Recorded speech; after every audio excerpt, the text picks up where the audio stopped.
Well, Mark, you are a 6-time Stanley Cup champion. You're a broadcaster. Now you can add author to your resume. Your book, No One Wins Alone. What was that process like for you, basically putting your life down on paper?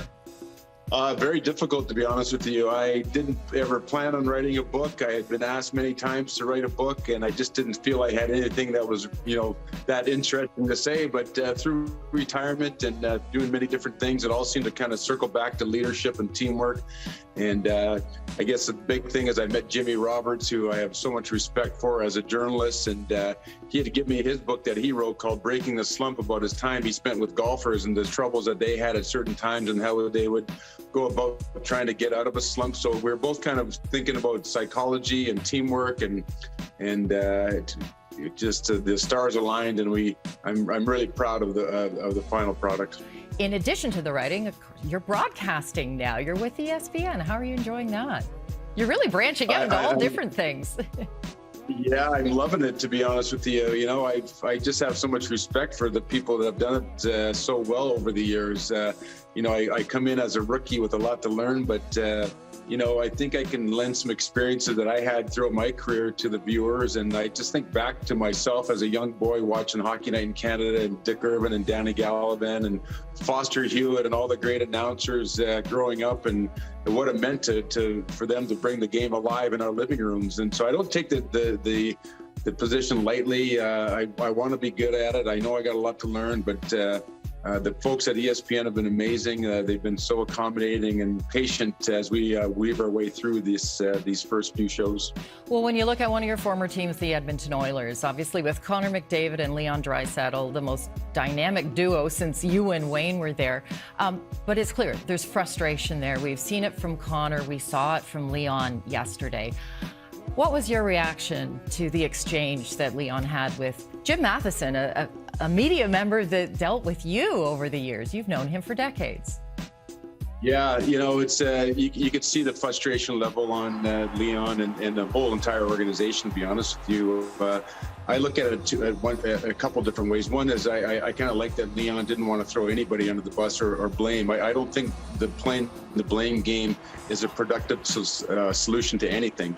So that was a good part of it. The bad part about it was that when you are in a position of leadership, when you are in a position to speak on behalf of the team, it's really important to realize that you're not speaking one-on-one with the journalist asking you the question. You're speaking to the fan base. You want to have a unified message between the team and the fans, so they can feel good about what's going on. And even if you are struggling, you can give a coherent message to them about what you're trying to do to get out of it. But we've all been there, we've all done it, and these are lessons that they'll learn along the way.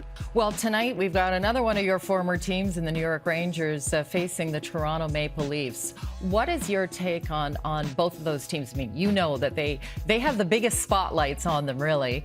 What's your take right now on the seasons that both those teams are having? Toronto's obviously in a position now where they're trying to win a Stanley Cup. There's a lot of pressure on them with the team that they've assembled there. Obviously, a lot of pressure on just because you're playing in Toronto. It just goes with the territory, which to me is awesome. That's where you want to play. That's what you want to have. That you want to have that external pressure. I think it elevates everybody, or should elevate everybody. They shouldn't shy away from it.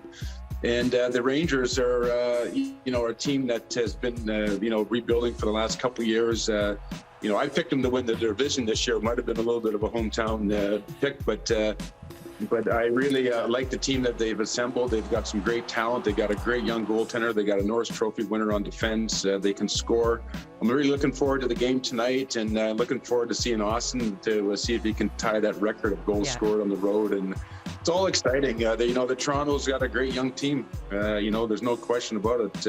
They're right there, and they're getting great goaltending this year. And as we know, it doesn't really matter what you do during the regular season now at this point in their careers. It all even matters what they can do in the playoffs. And I've said all along, you always make your money during the regular season, but you make your name in the playoffs, and the proof will be in the pudding. The Messiers have always been a big hockey family. Your dad played, your brother Paul played. Your sister Mary Kay, she's become a really key figure now in hockey with her work with Bauer, with the women's game, and with really making the game of hockey more inclusive. What have you learned from your sister about hockey? Well, you know, we do come from a hockey family, and Mary Kay herself has been around hockey her whole life. She understands the game from a very high level.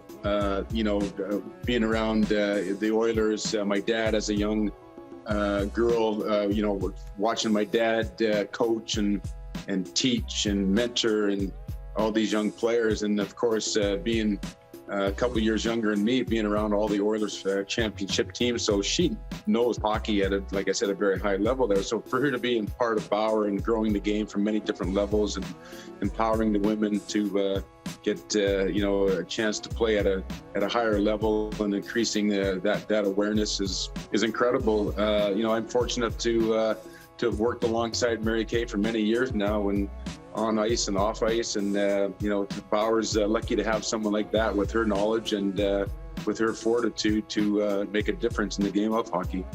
Well, hockey is certainly in the Messier DNA, and Mark, we appreciate you spending some time with us here today. Yeah, I appreciate being on with you.